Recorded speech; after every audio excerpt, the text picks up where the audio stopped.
Ever feel like, companies are kind of like reading your mind? Yeah. Like they just know what you want Mm-hmm. before you even do? Mm. Well, today we're going to be peeling back the curtain Right. on that marketing magic Yeah. and taking a deep dive into how companies use research to figure out Yeah. what makes us tick. Absolutely. We've got a fascinating article here Okay. from Procure for Marketing. It's Um, called Types of Marketing Research. Okay. It breaks down all the different ways Right. companies gather information about consumers, Uh-huh. from the super direct to Yeah. the seriously sneaky. I like it. We're talking about understanding the difference between Right. primary and secondary research Yes. and why it matters to you. Very important. Ready to unlock some marketing mysteries? Let's do it. Let's dive in. I love that energy. Yeah. And you're right, understanding the difference between primary and secondary research is like having a decoder ring Right. for the marketing world. It's the first step to figuring out What? how companies gather the information they use to Yeah. market to us. So let's start with the basics. Okay. What is the difference between these two types of research? So imagine you're a company launching a new line of athletic wear. Okay. If you're conducting primary research, you're going straight to the source. Right. Talking directly to potential customers, Yeah. getting those firsthand insights. Think surveys to find out what people are looking for Okay. in workout clothes, Yeah. or focus groups where people can actually touch and feel Right. the fabrics. So primary research is all about Yeah. gathering brand new data, Brand new. hot off the presses. Yes. What about secondary research? Secondary research is like being a detective. Ooh. You're analyzing information that already exists. Okay. So our athletic wear company might dig into industry reports Mhm. to see if the overall sportswear market is growing, Okay. or analyze their competitors' pricing and marketing strategies to figure out how to stand out. That makes sense. Yeah, So with primary research, you're creating the data yourself. you got it. And with secondary research, you're piecing together a puzzle Yes, using existing information. exactly. Both types of research are valuable, Right. and companies often use a combination of both Absolutely. to get a complete picture Yeah, of the market and their target customers. that's right. This is making me think about all those surveys I see online. Yeah. I always wondered how companies use that information. Uh-huh. It sounds like surveys are a key player Oh, yeah, in primary research. absolutely. Yeah. Surveys are a classic primary research method. Okay. They're a great way to collect quantifiable data Right. from a large group of people. Yeah. Think multiple choice questions, Mhm. rating scales, all that good stuff. Yeah. Our athletic wear company might send out a survey to gauge interest in Okay. different styles, colors, or features. Mhm. They could even ask about people's price sensitivity to see Yes. how much they'd be willing to pay for Yes. a high-performance workout top. It's amazing Yeah, how much information you can gather right. from a well-crafted survey. Totally. But let's be honest, Huh? sometimes those surveys can feel Yeah, a bit impersonal. I know what you mean. Are there ways companies get more qualitative, in-depth Yes, feedback from potential customers? that's where focus groups come in. Okay. They offer a chance to get more nuanced, Right. descriptive feedback. Mhm. Instead of just checking boxes, Yeah. people can share their thoughts and feelings in their own words Ah. and even bounce ideas off of each other. Interesting. It's like a real-time conversation Yeah. about a product or service. So going back to our athletic wear example, Yeah. they might gather a group of fitness enthusiasts Okay. and ask them to try on different prototypes, Uh-huh. see how the fabrics feel, maybe even do a quick workout in the gear. Precisely. And while surveys are great for collecting hard data, Hard data. focus groups offer a window Yeah. into people's emotional responses Right. and deeper motivation. Deeper motivations. I mean, Agree. people love the fabric, Mm-hmm. but hate the logo placement. Yeah. That kind of qualitative feedback Exactly. can be invaluable. Invaluable. I can see how focus groups could lead to some really interesting insights. Absolutely. But what about getting feedback from Ah, individuals one-on-one? sure. Is there a research method for that? There is, and that's where interviews come in. Okay. They offer a chance to dive deep Mhm. into a single person's experiences and perspectives. Okay. Imagine our athletic wear company wanting to understand Yeah. what motivates serious runners. Right. They could sit down with a marathon runner and ask them about Okay. their training routines, Mhm. their favorite brands, their biggest frustrations with existing athletic wear. That's like getting a personalized It is. deep dive It is. into the mind of your target customer. Yes. I bet those interviews can be They can be very pretty insightful. insightful. And sometimes Yeah. the most valuable insights come from Yeah. simply observing people in their natural habitat. That's right. Wait, you talk about like Well, spying on people. well, not exactly. Yeah. But it is about observing behavior in a real-world setting. Okay. Imagine our athletic wear company sending a researcher to a gym Okay. or a popular running path. Right. They might observe what brands people are wearing, how they're using the equipment, even how they interact Interesting. with each other. So it's less about asking questions Yeah. and more about gathering data Yes. by simply watching It is. how people behave That's right. in a specific context. Exactly. Observational research can be a Yeah. really powerful tool It can. for understanding how people actually use products or services, Mm-hmm. which can be different Very different. from what they say they do Absolutely. in a survey or focus group. Yes. Okay, I'm starting to see how All right. all these primary research methods work together Mm-hmm. to paint a complete picture Yes. of the consumer landscape. That's right. But before we move on to secondary research, Yeah. I want to ask a quick question. Sure. These primary methods Yeah. all involve interacting with people They do. in some way. Huh? Are there any ethical considerations Oh, that's a good point. companies need to think about? Yes, you raise an important point. Yeah. Ethics are incredibly important in all research, Right. and primary research with its direct interaction with people requires careful consideration. Yeah. Companies need to ensure they are obtaining informed consent, respecting privacy, and using data responsibly. Those are all good points. Yeah. It's a good reminder It is. that behind all this data Yeah. are real people with real feelings and experiences. Absolutely. Now let's shift gears and talk about Okay. secondary research, Yes, the detective work of the research world. that's right. What kind of sources do companies tap into Okay. when they're conducting Yeah. this type of research? Let's get into that. Okay. Welcome back. So before we jumped into this secondary research world, Right. we were talking about all the ways companies can gather brand new data Uh-huh. directly from people. Yeah. Surveys, focus groups, interviews, Yeah. even just observing how people behave. Right. It's fascinating to see It is. how much companies can learn Mm-hmm. by simply watching and listening. It really is. And that direct interaction Yeah. can be so insightful. Very insightful. But sometimes yeah. companies need to zoom out Right? and look at the bigger picture. Absolutely. And that's where secondary research comes in. That is where it comes in. It's like putting on your detective hat Mm. and piecing together clues Yeah. from existing information. Exactly. Okay, so let's put on those detective hats. Okay. What kind of clues are companies looking for in secondary research? One of the biggest sources of information is industry reports. All right. These are like treasure troves of data Oh, on market trends, consumer behavior, and Uh-huh. competitive landscapes. wow.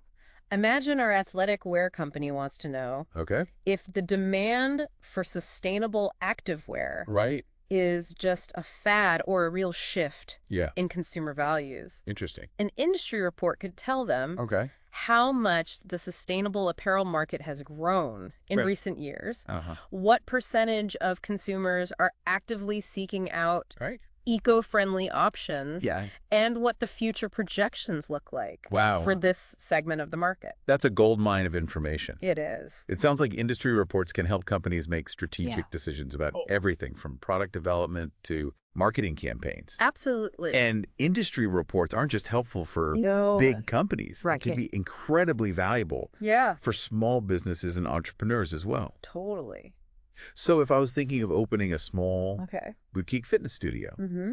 I could look at industry reports to see Yes. what types of fitness classes are trending, Yeah. what amenities people are looking for, Uh-huh. and how much they're willing to spend on boutique fitness experiences. Absolutely. Wow.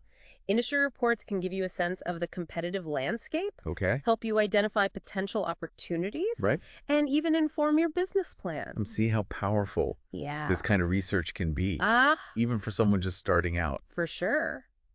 But you mentioned competitive landscapes. I did. I'm guessing that leads us to another Yes. important source of secondary research, Yes. competitor analysis. You got it. Okay.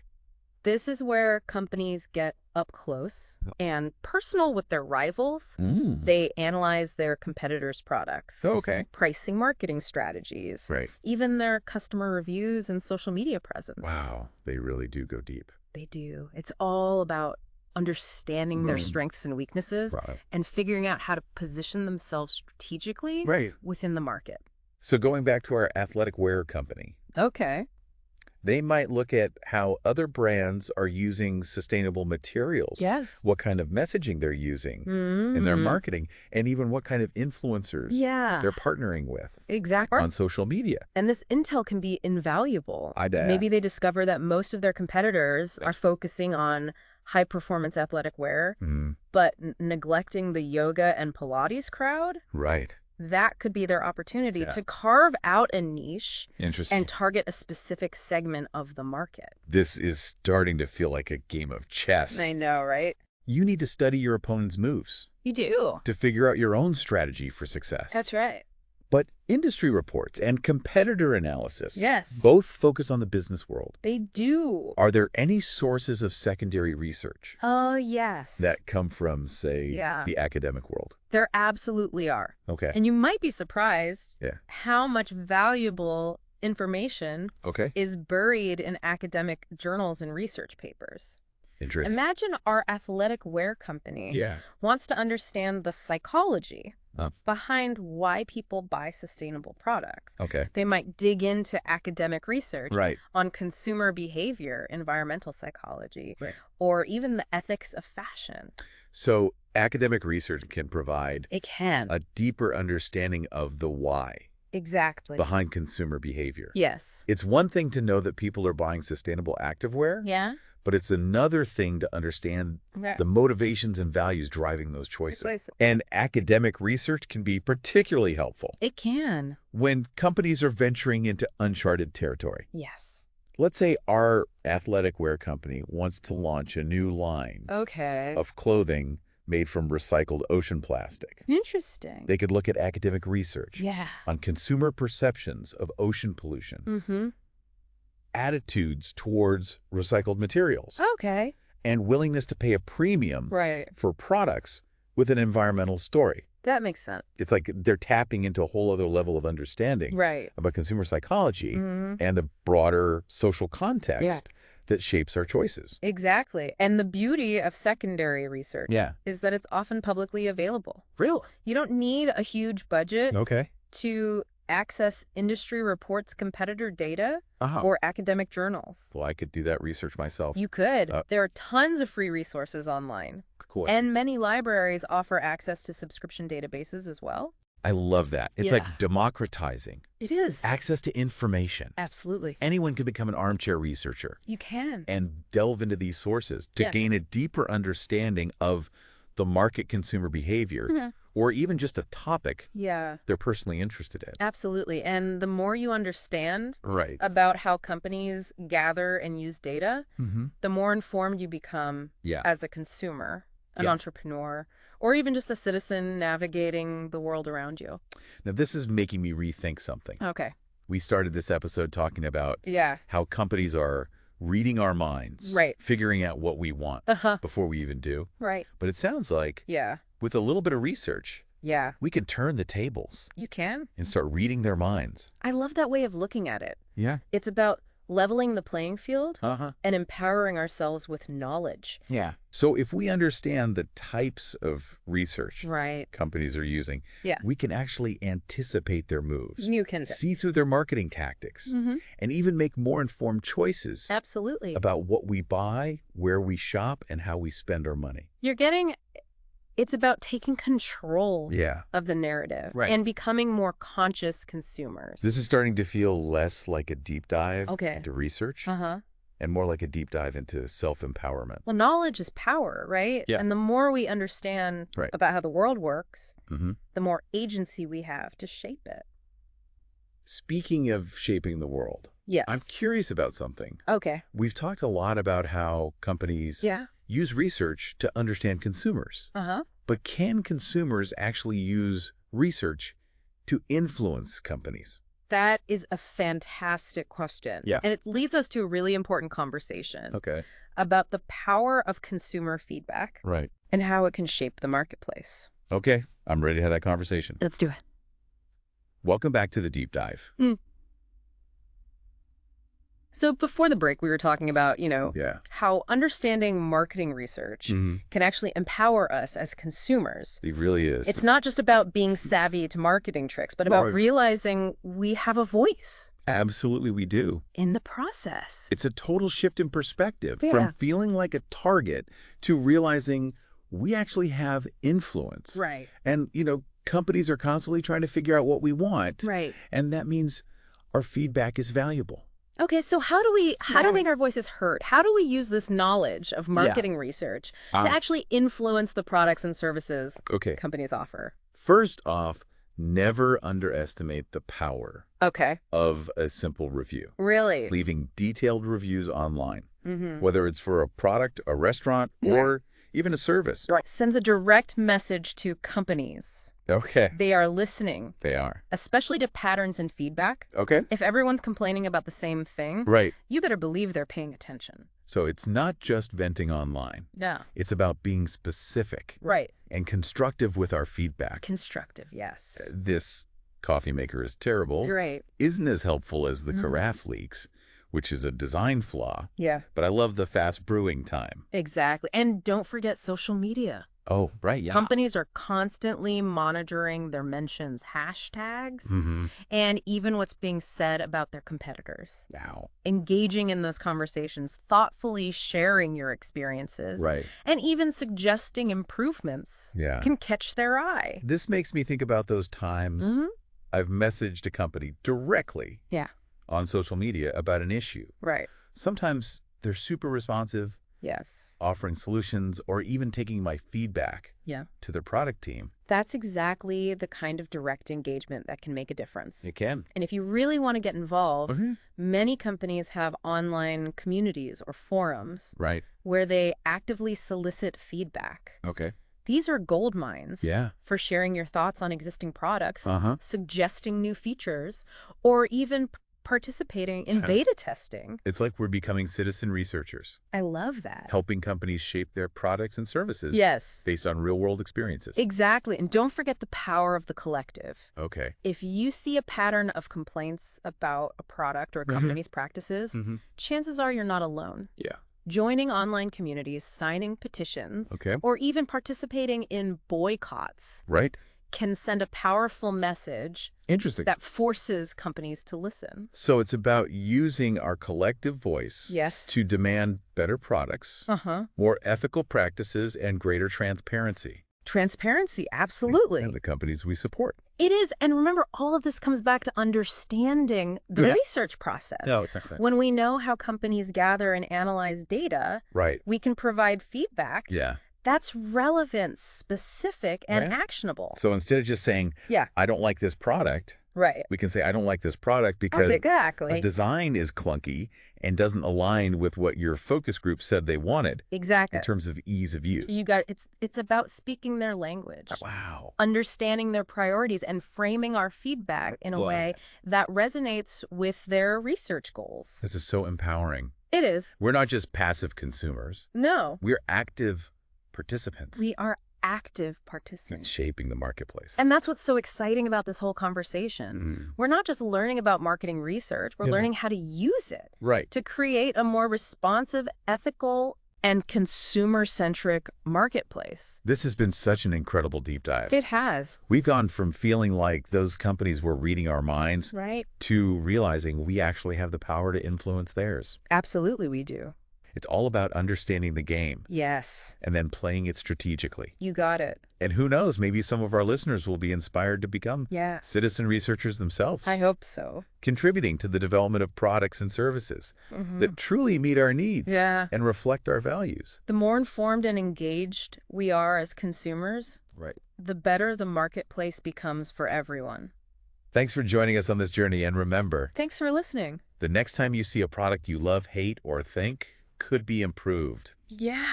Don't just shrug it off. Use your voice and your knowledge to make a difference. Until next time.